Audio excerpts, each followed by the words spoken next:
إذا زلزلت الأرض زلزالها وأخرجت الأرض أثقالها وقال الإنسان ما لها يومئذ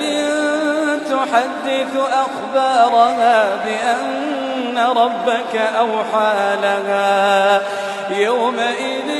يصدر الناس أشتاتا ليروا أعمالهم فمن يعمل مثقال ذرة خيرا يره ومن يعمل مثقال ذرة شرا يره.